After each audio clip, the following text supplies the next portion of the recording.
Hello, friends. Welcome back. So, in the previous sessions, we learned about few of the parts of speeches and what are their importances and how they can be identified and how we can use them in the sentences. Now, going forward, let us know about one more important part of speech, that is preposition, right? A preposition is a word that is used to link two nouns or two pronouns, right? Either it can be a noun or a pronoun, or it can be a pronoun or a noun, or even it can be either two nouns or two pronouns. So when we want to link a noun with another noun or a pronoun or vice versa, we use the part of speech preposition, right? So these prepositions act to connect the people, mean के objects, time, and locations of a sentence.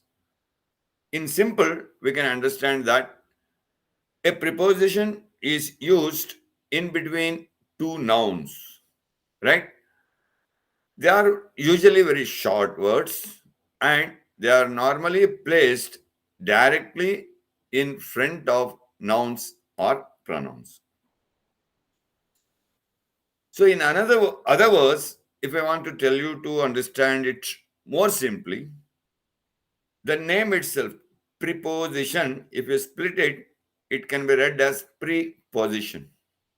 Right? That means a preposition determines the position of a noun or a pronoun. So, for example, he sat on the chair. So, in this sentence, we can see he is the pronoun which is the subject, and chair is another noun which is the object. So, which is the word that is linking a relationship between he and the chair, right? So, when you see on is the word that is linking the relationship between the subject, that is he, and the object, that is chair. So he sat on the chair. In the same way, there is some milk in the fridge. Here, when we see the noun milk is linked with the noun fridge. So, which is the word that is linking between the word milk and the word fridge? So, in this sentence, we can see in is the word that is linking between milk and the fridge. So, in is a preposition. In the same way, whenever we make the sentences, and if we want to link between a noun and a pronoun, or noun and a noun, or a pronoun and a pronoun, or a pronoun and a noun, when we want to establish a relationship between them, when we want to link a relationship between them, then a preposition is used. At the same time, there is one more thing that we need to be careful while using the prepositions as well, right? So sometimes what will happen is that people say he drove the car on the bridge. Then it will be a wrong thing or grammatically wrong, because you cannot drive the vehicle on the bridge.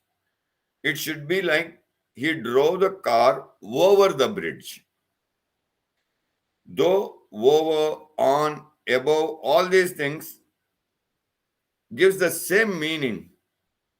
But when we bring it into logical reasoning, the difference is very much there. So, what are the differences? between these three words, if you have to understand, this is what is called as preposition agreement. I am not taking this particular topic separately because you will be very well understanding it if I link this preposition agreement when I am telling you about this particular part of speech, preposition, right? So the preposition agreement is that the preposition that you are using in a sentence should agree with the subject or the object to which it is being connected to.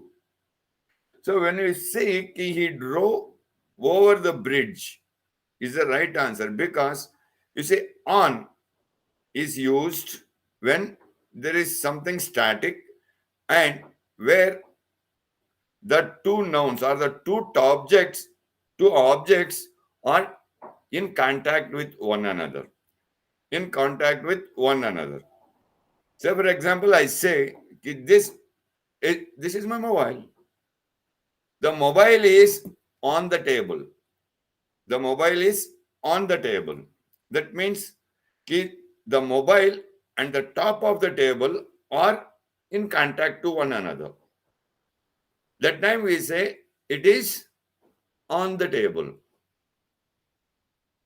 The same thing we say above. Above something means where there is a gap between the two objects which are not physically in contact with one another. If I say now, if I take this, my right hand is above my left hand, or my right palm is above my left palm. This is above and this is on. When there is a physical contact, it is called as, we use the preposition on. When there is no physical contact and they are static, then we say it is above. That's why we say sometimes we say the sky is above my head. Even that is also grammatically wrong. The reason being the earth is also moving, the sky is also revolving. There we say that the sky is over my head. The sun is shining over my head. That is why over means where the one of the object is, or both the objects maybe, is in a transit or is moving or is changing its position. That time we say it is over. That's why in the example I told over the bridge. He drove the car over the bridge, hence not on the bridge. In the same way, the sky is over my head. It's not above my head because neither is static. Both are moving. That's why we use the word over. In the same way, the sun is shining over my head. It is not above my head nor on my head. Right? So that's why there is a saying in English, most of you would have heard about it. He acts as if the whole sky is on his head. As if the whole sky is on his head. That means he is so much stressed, he is so much puzzled that the whole sky, the entire weight of the universe is on his head, placed on his head. It can never be possible. That means it is a phrase. It is a proverb used. Means when a person is overtense with loads and loads of work, they say, because they get frustrated, they lose their temper, they lose their patience. That time people use this phrase. So when using this preposition, we have to be very much careful. This is what is called as preposition agreement. The preposition that is used should agree with the object or the subject that is getting connected with the respective preposition. Right? Now, the next important part of the speech, which is we normally use in day-to-day life in colloquial language or whatever the thing we speak, but we doesn't give much attention towards it. That is the word conjunction, right? There is a small difference between the conjunction and the preposition. Conjunction joins. Listen to me carefully. I'm repeating it again. Conjunction is a word that joins two words, two words, two phrases, two sentences, or two clauses, or two clauses. Whereas the preposition links two nouns. It links two nouns, only nouns. A preposition cannot be used with any other parts of the speech. If you have to use a preposition, it should be used in between two nouns only.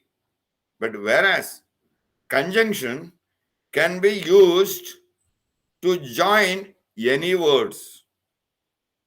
It can be two verbs, it can be two nouns, it can be two pronouns, it can be two adjectives, it can be two adverbs, whatsoever it is. It can be two conjunctions itself.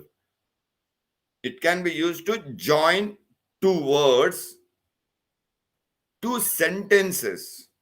Two different sentences we can join together and make it into one sentence.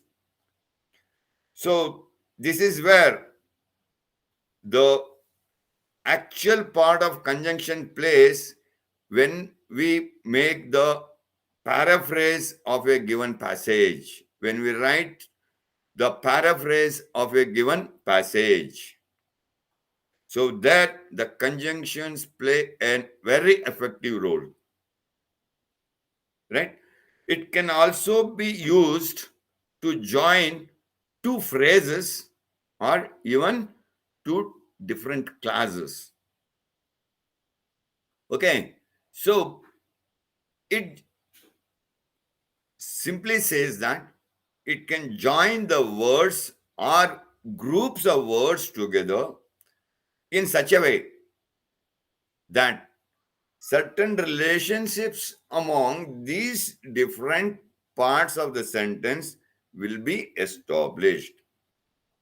And the thoughts that all of these convey will be connected. Say, for example, I say, ki she brought a shirt and a book. She bought a shirt and a book. Now, there might be a question in your mind. Sir, what is the relationship between the shirt and the book? Right? My dear friends, here the relationship is not being built between the shirt and the book. The relationship that is being built in this particular sentence is between she and the two objects, that is shirt and the book. She bought, that means she purchased a shirt and a book. Right? That's what I said. Two different clauses. Shirt is a different clause. It is a wear that people wear it. And book is a reading material. Two different clauses. It can join two different clauses as well and establish a relative relationship with the subject or the object. So going further, to understand more easily about the conjunctions, one should understand what are the types of conjunctions that can be used.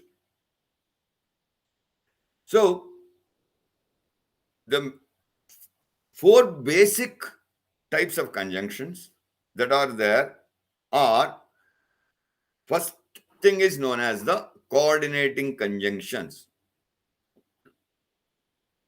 Coordinating conjunctions. Coordinating conjunctions, they simply join the words. They simply join the words. Like we saw it in the example, that is shirt and book. In this way.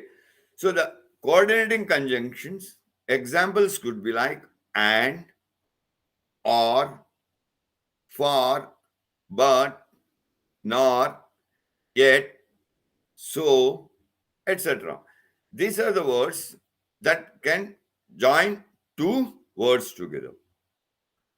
Then the second type of conjunction is known as the subordinating conjunction. Subordinating conjunction. The subordinating conjunction describes the relationship between the subordinating and the independent clause, right? It describes the relationship between the subordinating and the independent clause. It means simply understanding it joins two clauses.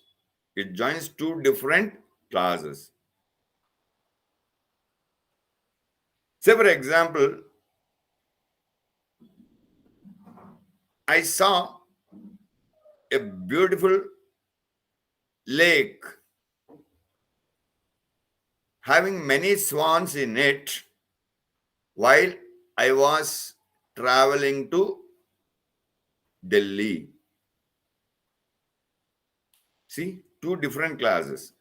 I saw a beautiful lake full of swans while traveling to Delhi. The first class, I saw a beautiful lake with full of swans. Is it a first class, different set of object? Then traveling to Delhi is another class. So when we link these two, or when we join these two sentences, we make it into one complete sentence or one compound sentence. That is, I saw a beautiful lake full of swans while traveling to Delhi. So here, while is a conjunction that is describing the two different clauses. At the same time, we say, ki, sir, how the subordinating and the independent clauses are related. Okay, for that, one more example.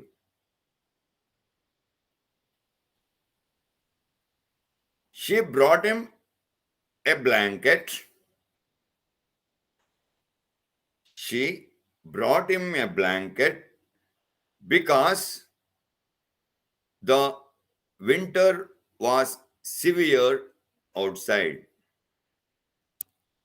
She brought him a blanket because the winter was severe outside.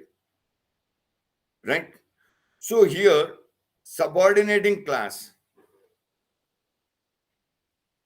is bringing a blanket, and the independent class is severe winter. So when we are building a relationship, so this is what I meant to say, how to build a relationship. Brought him a blanket. So blanket creates a very good relationship with winter. So she brought him a blanket because it was severe cold outside. So this is how we use the subordinating conjunctions. Few of the examples for subordinating conjunctions are while, as soon as, in case, provided, etc. Right? Then the third type of conjunction is the correlative conjunction. Correlative conjunction.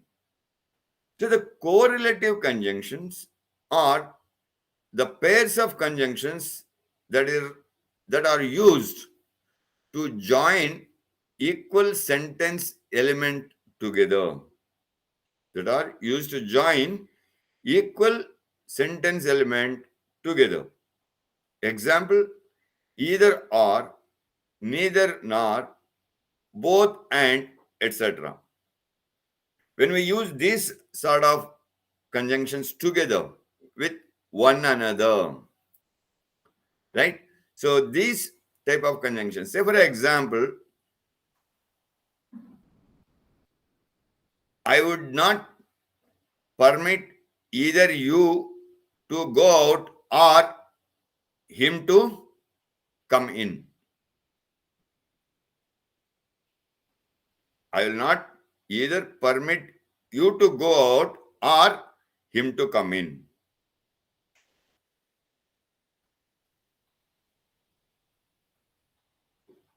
Right? So this is how we make these correlative conjunctions make use of in many sentences. The teacher did neither take us to the trip nor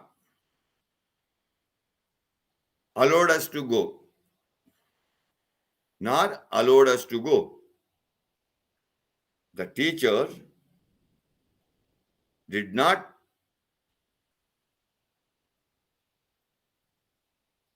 either allow us to go on trip or took us. Either way you can make it. So these are the things where we make lot of uses of correlative conjunctions. Then the conjunctive adverbs. The conjunctive adverbs they're not really conjunctions, but used as conjunctions in a sentence. For example, in addition, otherwise, instead, however, etc. So now, going forward, as we have seen in the tips and the instructions in the very first class when we had in the orientation, some conjunctions, they can be used as common transitional words or transitional terms. So what are those common transitional words or terms which can be used in different classes of sentences? Or say for example, if you want to show an addition of ideas to someone's idea or in a sentence, or you want to add something to someone's saying, that time we use and, besides, also, further, in addition to, etc. For example, one of your friend has said that, okay, tomorrow we are going on a trip to Mysore and visit palace, zoo, and Chamundi Hills. Once hearing to these things, you may want to add on to it. Yes, in addition to that, we will visit Brindavan Gardens too. So this is how we use these common traditional words where we need to add some extra ideas, or we need to add our suggestions, or we need to put in our extra submissions. So these are the things we use for making the common transitional words. Conjunctions are used while we add on something to a one's ideas or a one's statement. Then, when you want to differ or when you want to contrast or contradict from one's ideas or one's statement, then we use certain conjunctions. They are known as the negative as conjunctions. Those are key, although, despite, yet, but, in contrast, however, on the other hand. These are the few conjunctions we use. So, for example, you make a sentence with all the positive points and you add but. What will happen is that whatever the positive points you have spoken before the usage of the word but, it gets nullified. Only the sentence that you spoke after the word but gets valid. Say, for example, how it is, I'll tell you now. Rajesh is a very brilliant student. He scores maximum marks in all the subjects, but he lacks in discipline. He lacks in discipline. So, whatever the scoring, whatever the marking, whatever the brilliancy was there, everything is nullified, and it only gives the meaning that he is indisciplined. He is not at all disciplined.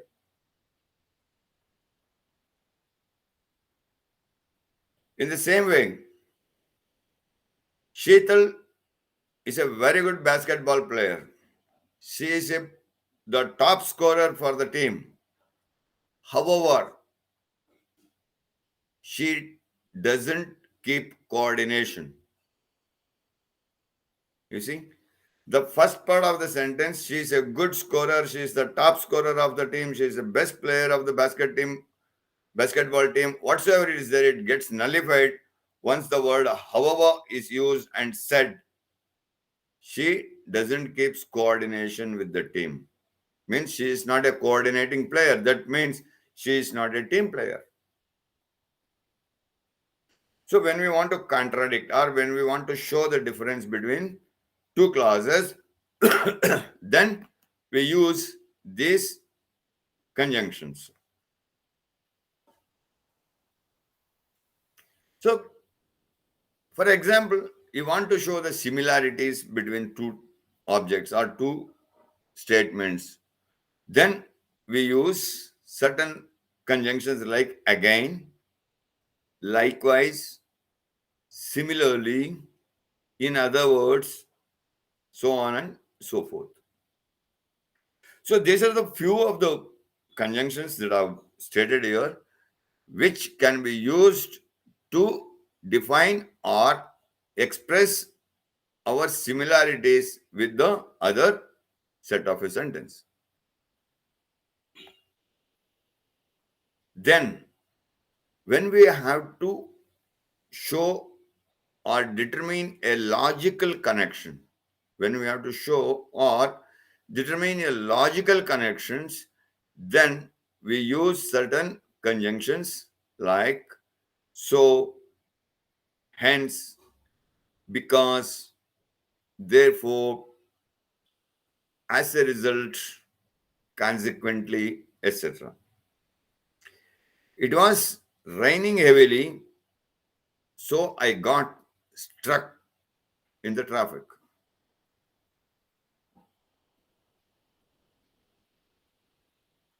As there was a road construction going on the way to my office, therefore I couldn't reach office in time. So these are certain things we make use, right? Then The most important part of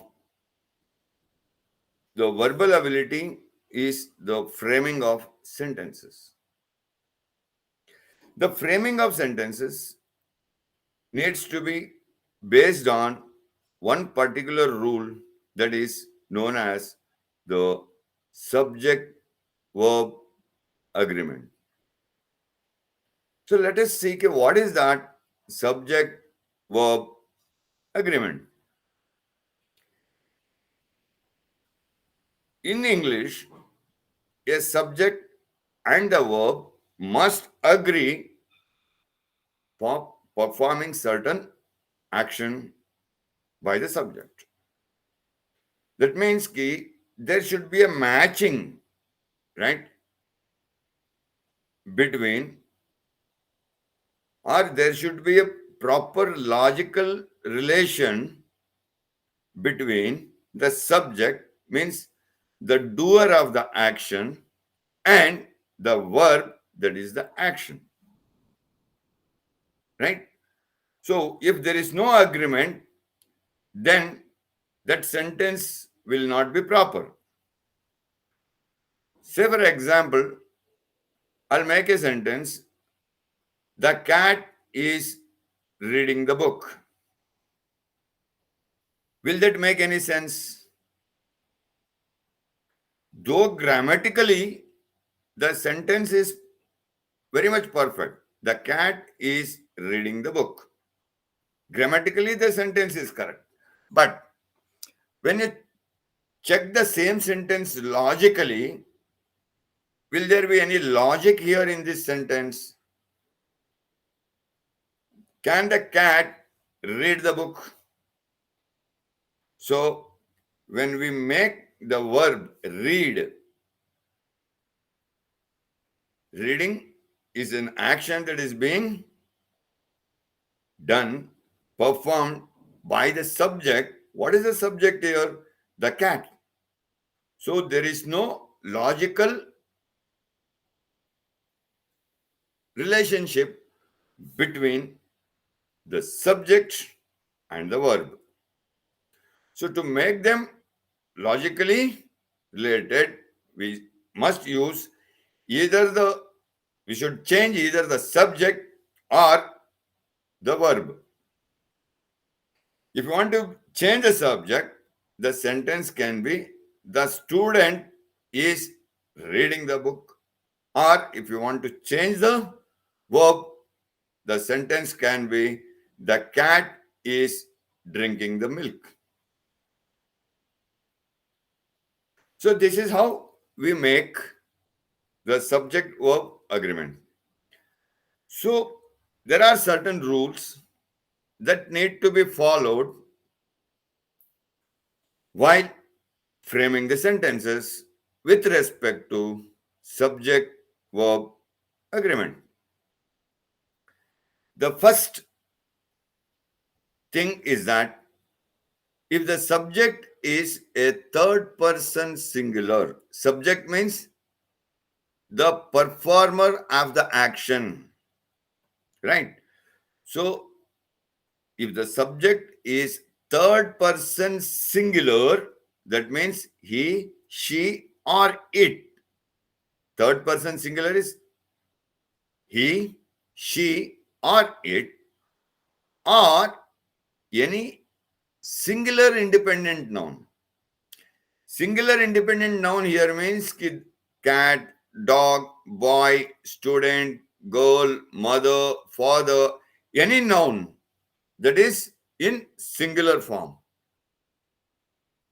Then the verb must also be in singular.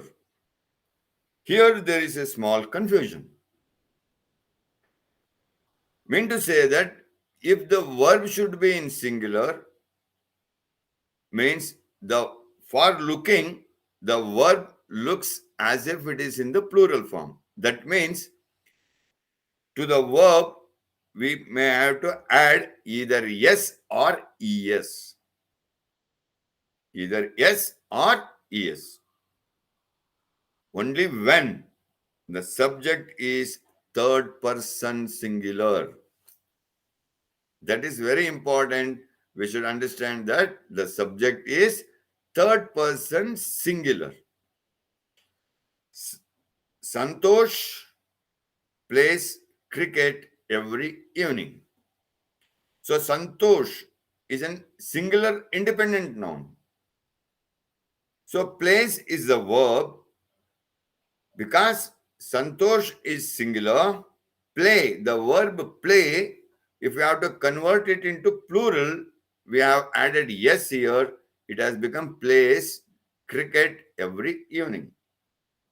It cannot be Santosh play cricket every evening. If you remove Santosh and replace it with a singular pronoun, that is third person pronoun, that is third person singular pronoun again, he plays cricket every evening, or it can be she plays cricket every evening. Then the second important thing about the subject verb agreement is that if the subject is plural, if the subject is plural, then the verb must also be in plural. If the subject is plural, then the verb must also be in plural. Here, verb in plural means its original form, right? Original form means V1 form. That is where I was giving so much of stress on the forms of verbs. If it doesn't understand the forms of verb, it is difficult to frame a logically correct sentence, right? So when it is the subject is plural, it can be they play cricket every evening, or you can make it as Ganesh and Deepa play cricket every evening, plural noun. The boys play cricket every evening. The students play cricket every evening. When the subject is plural, the verb should also be in plural. Then the third thing that we need to keep in mind is if the subject is composed of two or more nouns or pronouns, right? If the subject is composed of two or more nouns or pronouns connected by the conjunction and, then the verb will be in plural. That is, management and the team discuss about strategies of the game daily. Here you see, management is a singular collective noun. Keep it in mind. This is where the types of noun comes into playing. That's why I was saying not only understanding the noun and also identifying the type of noun is very important. Here both the nouns, that is the management and the team, both are collective nouns, but they are in singular form but joined together with the conjunction and. Hence they become, or hence they take the form of a plural noun. That is why the verb discuss is in the plural form, that is, as it is discussed. Instead, if one of the subject were to be missing here, say for example, if management is missing, only the team is there. then the sentence becomes as the team discusses about strategies of the game daily. Or if the team is missing, only management is there, the management discusses about strategies of the game daily. Because whether it is only the management or only the team, then they act as a singular noun, singular third person. It represents the third person. That's what I told. Singular independent noun. They act as an independent noun. But as a whole, though they are collective noun, but they are singular. So you have to keep this in mind very clearly while identifying the sentences and using the verb accordingly to make the sentence logically correct. Then the next thing is when there is only one subject in a sentence, there is only one subject and more than one verb. In one sentence, subject is the same but carrying multiple actions. For carrying multiple actions, more than one verb is used because each action is represented by a separate verb. So, in that case, the verbs must agree with the subject. The verbs must agree with the subject. All this while, what was thing? The subject must agree with the verb. Now, the verb must agree with the subject. Examples: discussions are both way to collect information and allow participants to come to a consensus. Right? So here you see the sentence is starting with a verb, that is discussions. Right? Discussions are both way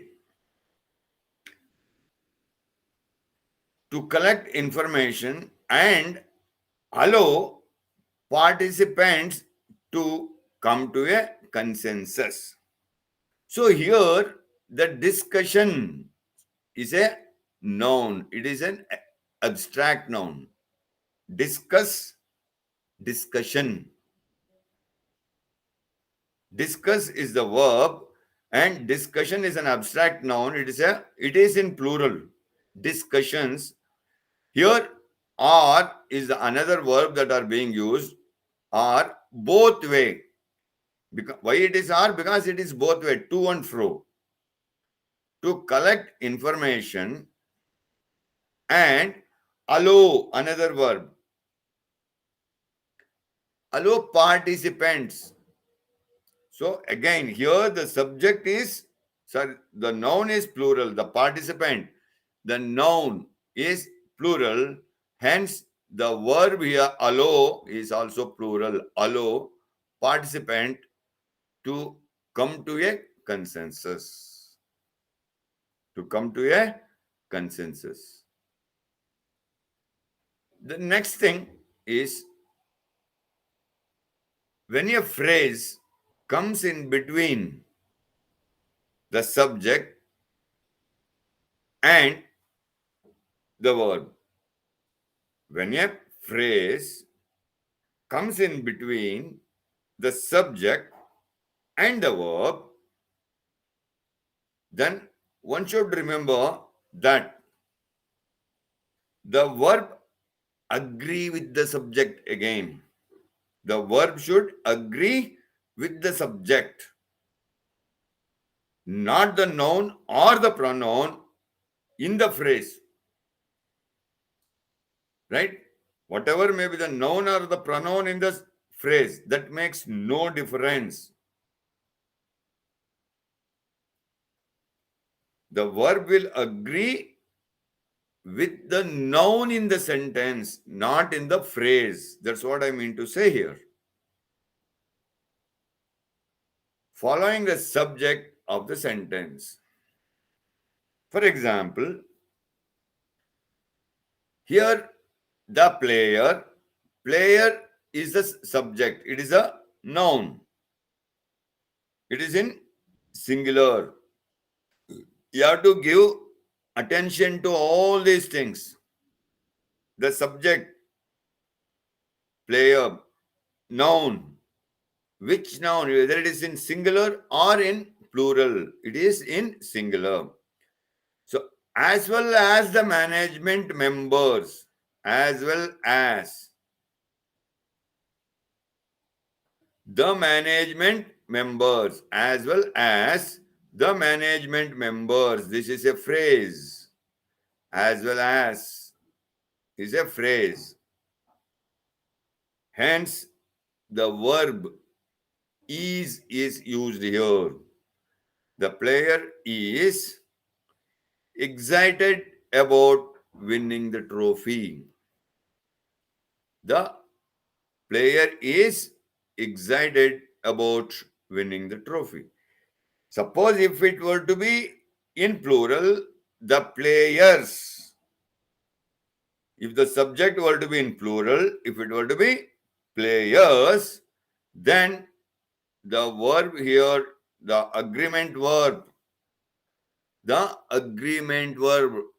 I hope all of you remember when I was telling you about the auxiliary verbs, right? So when we get into a higher level, this is also known, not only known as auxiliary verb, these are also known as the agreement verbs. So here this is will be replaced by are. The players as well as the management members are excited about winning the trophy. Then the next thing, if you want to see, when two or more singular nouns or pronouns are connected by or nor, a singular verb must be used. Right? Same as we saw it in the very first example. If there are multiple nouns which are in singular and they are connected or mean to say separated by the conjunction or, that is or by another thing nor, nor, nor, then don't imagine that there are two nouns. Still they are singular because the clause here is refers to this or that. The same thing if you use the conjunction and, then it becomes plural. Remember this. If and is used, then it becomes plural. If or is used, then it becomes singular. As simple as that. Then the verb should be in singular. The government or the selection committee, you see, the government, the management, again a collective noun in singular, or the selection committee is also again a collective noun, holds responsibility of the team. Holds responsibility of the team. Holds. The verb hold will become singular by adding s. Holds. If you replace or by and here in this sentence, then the holds will become as hold. Like the management and the selection committee hold responsibility of the team. But here we are using or. So it is singular because it tells the responsibility should be either for the management or for the selection committee. Either of them should hold it. Is it clear, my dear friends? Great. Going forward, if we see that when a compound subject, when a compound subject contains both a singular and a plural noun or pronoun. The compound subject means where there are two nouns, one is singular, the other one is plural. Or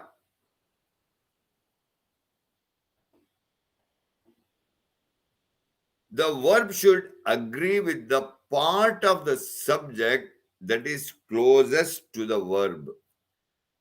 Right? So, how they can be compounded?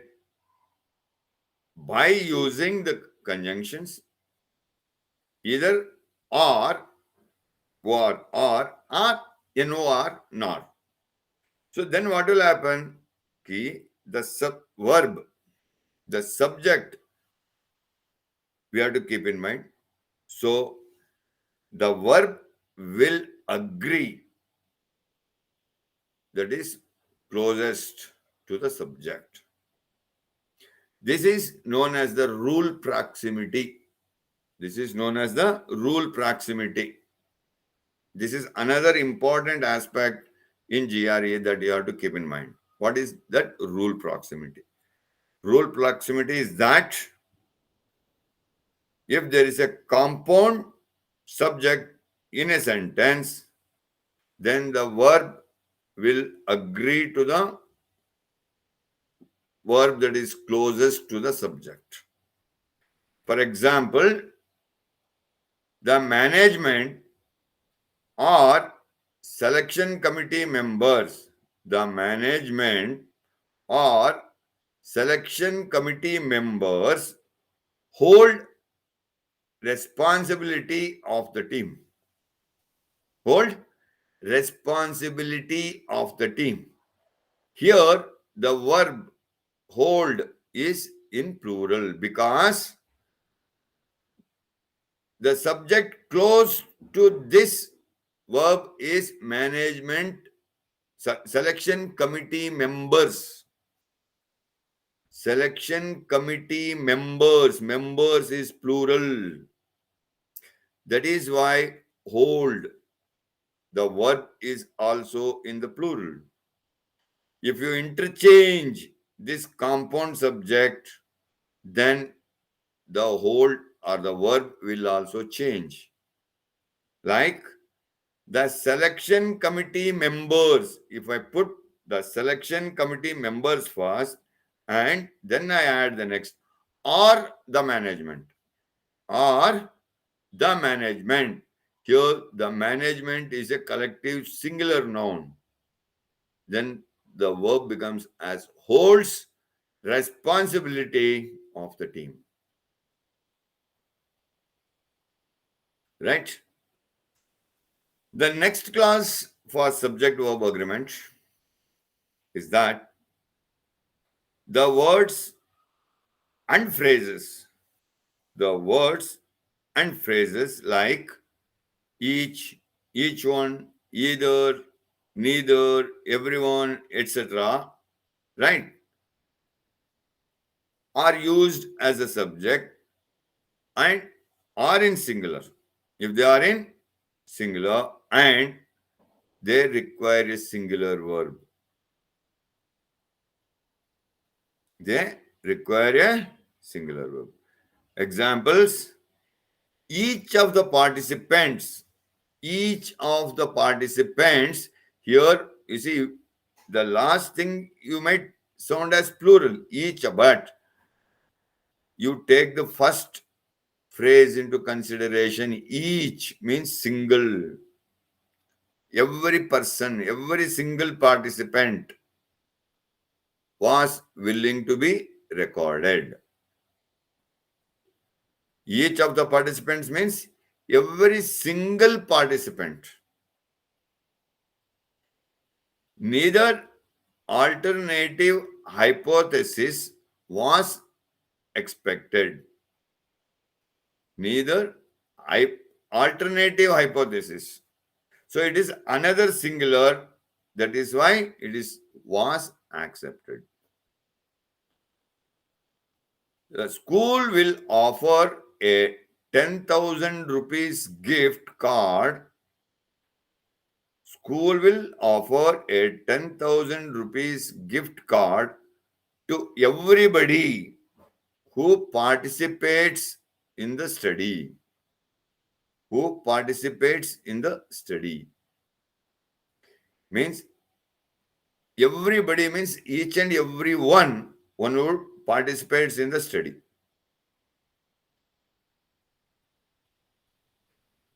No one was available to meet with me at the office.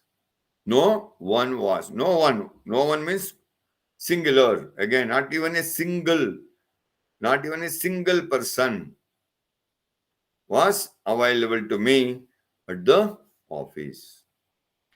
So these are the things we have to keep in mind and frame the sentences to understand the subject verb agreement clearly. In the same way, if we just go a bit further ahead, we'll see if the subject is a non-count. If the subject is a non-count, non-count means don't get confused. Non-count, you can again come back to the first day's lesson where we learned about the types of noun in which we discussed about countable and uncountable nouns. Countable and uncountable nouns. So in the same way, there is one more thing called as non-count noun. So these things, not only that they cannot be counted, we cannot keep an account of them. That is, education is the key to success. Right? Education is the key to success. Education is a noun, but it is a non-count. It cannot be considered to be counted. You cannot count one's education. Right?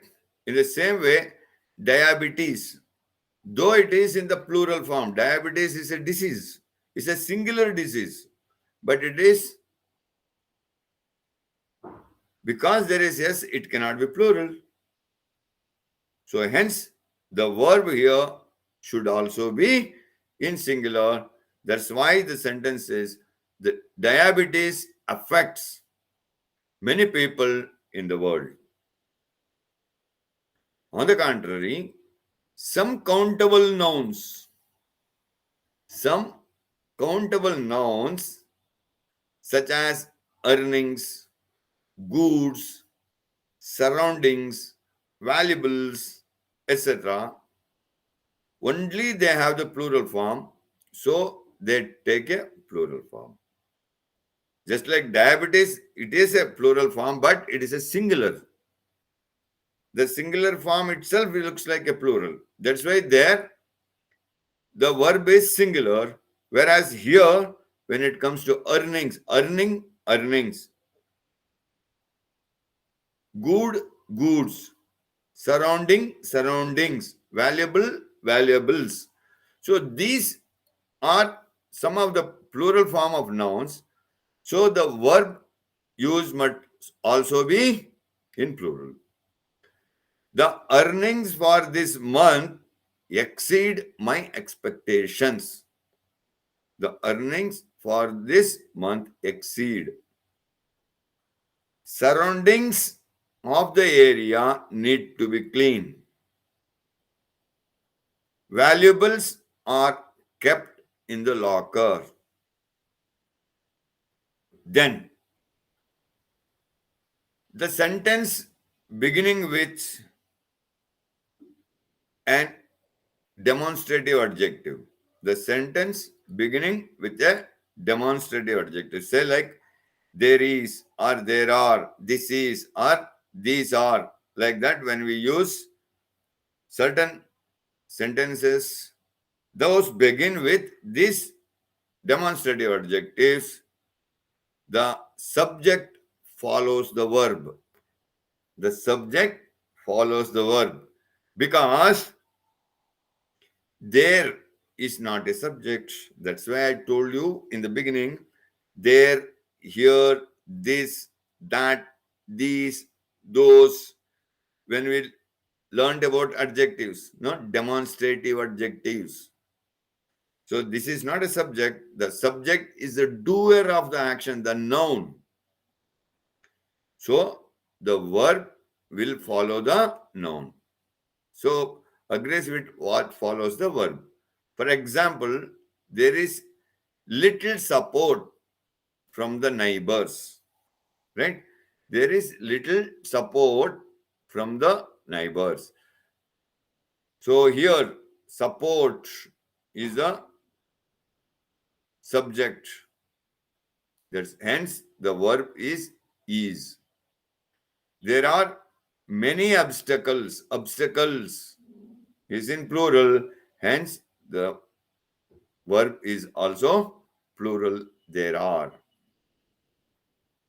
And finally, if the subject is a collective noun, then singular verb must be used as collective nouns are considered as a singular noun. This we have come across many certain examples. Say, for example, the team meets every month. Hope it's all clear to all of you now. So, keeping all these things in mind, please do work on all these things.